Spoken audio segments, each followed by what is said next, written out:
এই যে বর্ষাকাল চলে এসছে, বর্ষাকালে যে চাষ করতে গিয়ে চাষিদের ফলনে হঠাৎ ক্ষতিও হতে পারে। তাই ক্ষতি হলে ওরা কার কাছে আশ্রয় নেবে, সেরকম কোনো আছে গভর্নমেন্টের কোনো পলিসি? হ্যাঁ আছে। আমি খুব ভালো প্রশ্ন করেছো।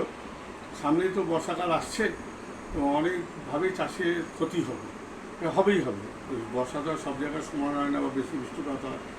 তা আমি প্রথমেই বলবো, খুব সংক্ষেপে বলে দিচ্ছি। প্রথমে আপনারা যে মানে চাষ করার আগে আপনাদের স্থানীয় এগ্রিকালচার অফিসে এসে যোগাযোগ করবেন, এডিএ অফিসে। এবং এডিএ অফিস থেকে জানতে পারবেন যে ইন্স্যুরেন্স আলাদা প্রাইভেটে এটা করা হয়, ফসলের জন্য ইন্স্যুরেন্স। আপনারা সেই ইন্স্যুরেন্স পেপার কোথা থেকে পাওয়া যাবে, কীভাবে পাওয়া যাবে, আপনাদের স্থানীয় এডিএ অফিসে এসে সেখানে জিজ্ঞেস করবেন। এবং ইন্স্যুরেন্স কোম্পানি থেকে প্রত্যেকটা স্টাফ, মানে ইন্স্যুরেন্সের স্টাফ প্রত্যেকটা পঞ্চায়েতে বসে।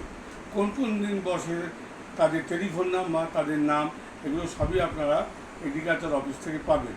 এবং সঠিকভাবে তারা বলে দেবে কবে থেকে বসবে আর কীভাবে বসবে।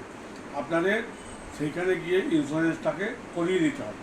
নিজের জমি হওয়া চাই, খরচা নিজের হওয়া চাই, আর যে ফলন করবেন সেই তার ছবিগুলো নিয়ে কীভাবে করছেন, কোন মাঠে করছেন, সেই সমস্ত ডিটেল নিয়ে গিয়ে আপনার ইন্স্যুরেন্স ফর্ম ফিল আপ করে জমা করে দেবেন। সেখান থেকে পয়সার ক্ষতি হলে আপনারা হেল্প পাবেন। কিন্তু এই সমস্ত প্রসিডিংগুলো আপনাদের আগে থেকে করতে হবে। আমরা অনেক সময় দেখেছি ফসল ক্ষতি হয়ে যাওয়ার পর আপনারা এসে যোগাযোগ করুন, তা কিন্তু না। আপনারা আগে থেকে ইন্স্যুরেন্স পেপার ফলো করে যদি ক্ষতি হয় এডি অফিসের সঙ্গে যোগাযোগ করবেন, স্থানীয় পঞ্চায়েতের সঙ্গে যোগাযোগ করবেন। যেহেতু পঞ্চায়েত আছে আপনাদের এলাকাতে, তারাই এই ব্যবস্থাটা করবে। আর প্রতিটা পঞ্চায়েতে ইন্স্যুরেন্সের লোক বসবে। তাই প্রথমেই আপনাদের আমি বলে রাখছি, এই বৃষ্টি শুরু হওয়ার আগে এডি অফিসে যোগাযোগ করবেন, ইন্স্যুরেন্সটা কীভাবে হবে সেই ব্যাপারে খোঁজ খবর নেবেন। ঠিক আছে।